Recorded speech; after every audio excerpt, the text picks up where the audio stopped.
So I'd like to start off by saying this is a really sad day. It's a sad day for members, for staff, for volunteers. The fitness centres are the face of the YMCA, and for many they represent childhood memories, safe place, a sense of community. And it's these things that make the Y tradition. Volunteers and staff have worked tirelessly to adapt to preserve the tradition of the YMCA in the face of a very competitive industry. And unfortunately, our membership levels have dropped to a level that we just cannot sustain those fitness centres. However, this YMCA is particularly unique in Y world. 80% of our business is in child welfare and youth and family programming. This is much needed work. It is hard work, but it is work that we are good at. And we're going to continue doing that in the community. What are the market forces that led to your membership going down as it did? So I can tell you about 12 years ago we had 12,500 members. We now have 6,500 members between the two branches. In that 10 years, a huge number of commercial gyms, boutique studios, and frankly, competition from condos and from housing developments who have a fitness facility in their complex. Those have all taken away memberships. And so that's what's happened over the last 10 years to a level where we just can't provide a full service gymnasium with that level of membership that we're experiencing today. What are some of the steps that you did to get members?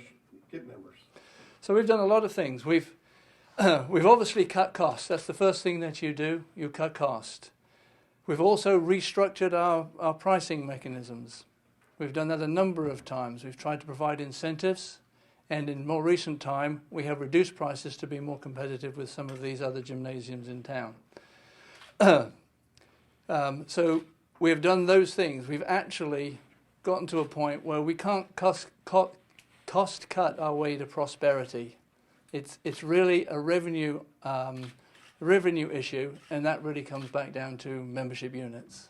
What about the employees at those YMCAs? Will they receive any help? Can they work at a different YMCA, or was it, sorry, you have to get a new job? So the decision was made this morning, and the first thing we did was personally go to the employees and have employee meetings.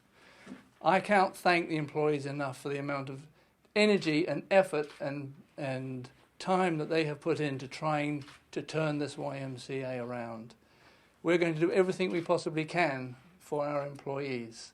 We will meet with them one-on-one, we will meet with them in a group, and we are going to connect them in any way we can with other YMCAs if they wish to continue their YMCA career. About how many employees will you lose? We have 18 full-time employees, but we have 300 part-time employees. So those will be the total number that we'll lose. How hard is this for you? Very. It's very emotional. You know, what has changed since 2013? I think 2013 had a $3 million revenue surplus.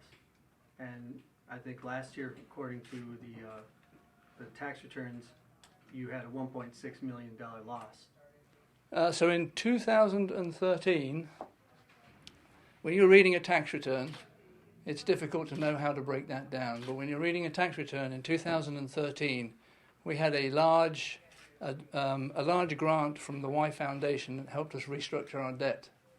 So in fact, it was a transfer of assets from one organization to another organization. It comes in as revenue to the YMCA, so it actually inflated our revenue and bottom line for that year. Okay. And then how much did the YMCA Foundation, when you severed the ties in 2016, how much did that impact fundraising? Well, we had a difference of opinion, and we resolved that difference of opinion. So for a very short period of time, it obviously was not a very good situation, but that was reconciled quite quickly, and we were back on track again. So I wouldn't say that it affected us too much. All right, I know this past year you changed the Going for the Gold program to the Circle of Life, or Circle of Champions, I'm sorry, program. What was the difference in the fundraising there? And I mean, did that change have any factor as far as donations? It did. It had a significant effect. We were due to some staff turnover and in really our current situation, we were unable to put on that event, and so we had a Circle of Champions, which was outside of the event, but it was to entice people to join that group of people. But we were not we didn't raise as much money as we have in past years. I think that event had previously drawn about 500 plus people to it. That would be correct. Okay. Let's go back to those membership numbers for a moment. Was it a slow decrease every year, or was there a point in the last couple of years where it just sort of fell off the cliff? Well, to answer the question, in the former years it was slow, and then it started falling off the cliff. It definitely increased. Condo exercise rooms aside, what are the for-profit places like LA Fitness able to do that you couldn't? Well, they have a very different model. First of all, they're generally brand new, so they're the new people on the block. It's new equipment. It's a new facility. They don't have swimming pools. They don't have swimming pools to the degree that we have. They have a lap lane, 3-lane lap lane at best. They don't have lifeguards on for 17 hours a day. These are some of the things that we do because we have children, and we have we have a standard that we think we should be keeping to, and we want to be safe. We want to make sure everybody is safe. So that's a different approach to the way you deliver the service. And it's what people expect. It's what people expect of a YMCA. Did the youth programs change? Did families decide that the YMCA was not the place for youth sports? Again, that might be. I mean, there's been a lot more competition in youth sports in town. There's a huge amount of competition. So, for example, we know that there's I-9 Sports that wasn't here 5-6 years ago. It's here today. So, yes, I think there's been more alternatives for people to choose from, and we have lost some programs for that reason. What will happen to the facilities? We will need to sell the facilities. So we'll be looking to actually put them on the market, find a buyer, and we'll sell those facilities. Did you ever think about subleasing the facilities, the pools, and the? We have done some leasing. It's not going to get us. We have liabilities. We have a mortgage on the properties. We will need to satisfy that mortgage, and we'll need to sell the property to do that. How much is the mortgage? The mortgage is $2.4 million. Have other Ys in other communities faced similar? Yes, we are not unique. In fact, if you go out on the web and you look at Ys that are closing, you will see that a number of Ys have closed. When I say Ys, it's branches, not YMCAs per se, but they've had to close some of their branches. It's a model that is not competitive in the fitness market today, and we need to figure out how to change. I personally think that the Sarasota YMCA is actually going to be a future model. We're going to be a leader, and the reason for that is that where everybody is used to having a fitness facility, they will start to move into social services. We're already there. We've been there for many years. And so focusing on community need, that's what a YMCA is here for, is to focus on community need. At one time, we did that through youth development inside of a fitness facility. Well, that's been taken over to a certain extent by the commercial enterprises. The need in the community is for child welfare, in our community is for child welfare and for youth and family programming. We already do that. I think we'll be a model for YMCAs into the future. Do you think this means that the Sarasota YMCA will never offer those services again? I can't say never, but the fact is right now, those are not the services that we're going to offer. Okay. You said this decision was made this morning. Yes. Can you walk us back a few days, a few weeks, a few months, and explain to us how you reached this decision, what process you went through? So we have been tackling this situation, for quite some time. And what we wanted to do was to save as much as we can for as many as we can. And so what we wanted to do was to take the fitness branches, the fitness facilities, and see if we could merge those or get them taken over by another YMCA. There'd be economies of scale that would occur. And in fact, that's in line with YUSA's philosophy right now for regionalization. So we approach local YMCAs to see if they would like to take over those branches. Unfortunately, negotiations led to a point where neither of the two prospects wanted to take over those branches. So that was the first game plan. The only other game plan we now, since we can't sustain them on our own, is to actually close those YMCAs. We have looked out into the community to find out if we could get some donor or some donors or a consortium to come and help us through this period, but we haven't been able to find somebody or a group of people to do that. Again, it's changing this fitness model and what is expected of a traditional YMCA. What was So the you have process? 6,500 members. How many kids, I guess, then would you be serving in this thing that will continue to survive? There's something like 2,400 people, 23 to 2,400 child welfare recipients. We have at least another 300 people, I think, that we service actually in the youth shelter. There's 1,000 homeless children, believe it or not, in Sarasota County that we serve. So we're talking, somewhere between 4,000 and 5,000 kids, most likely. Are any of those facilities, are there any prospective buyers for those? We have some interested parties, yes. There are some interested parties. Today I have even more interested parties. Can you say who they are?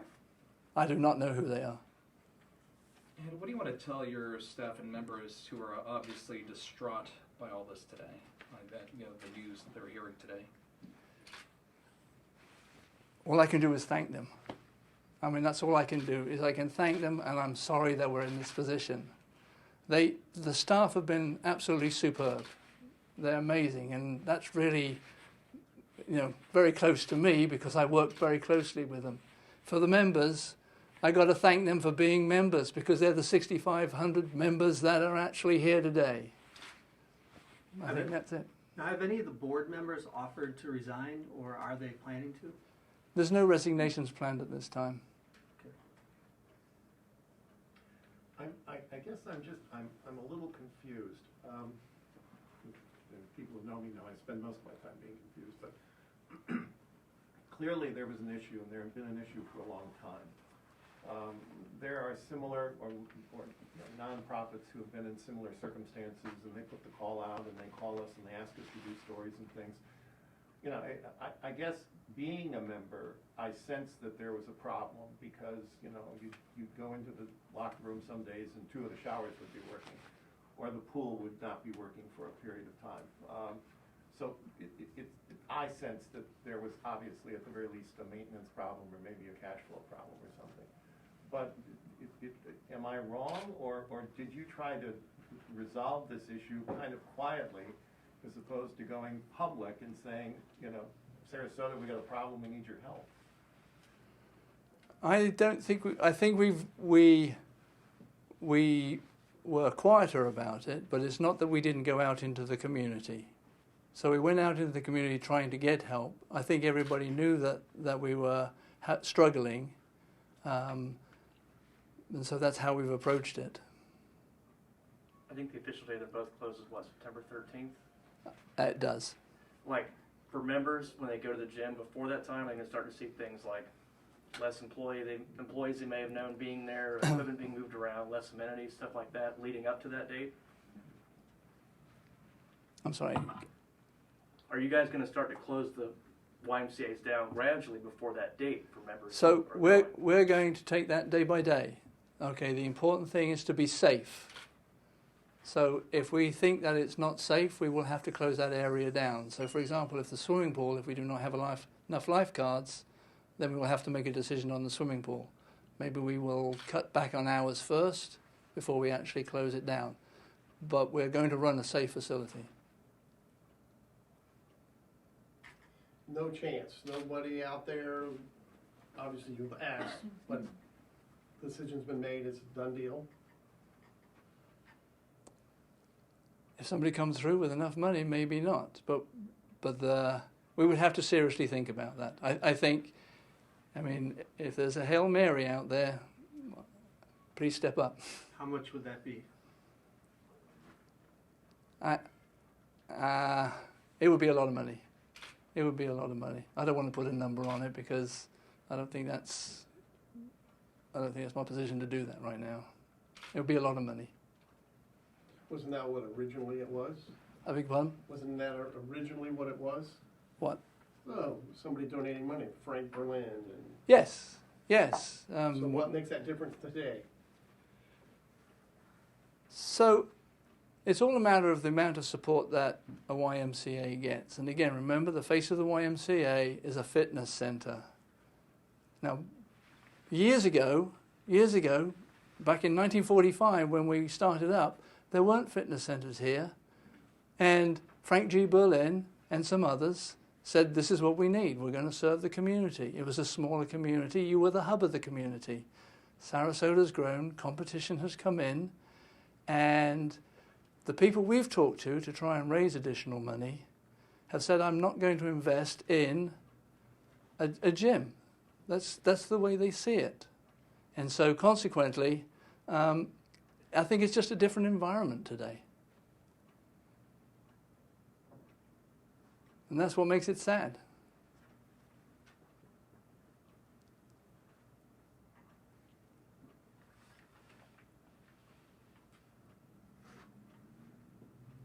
I think that's all. Any other questions? Thank you. Thank you.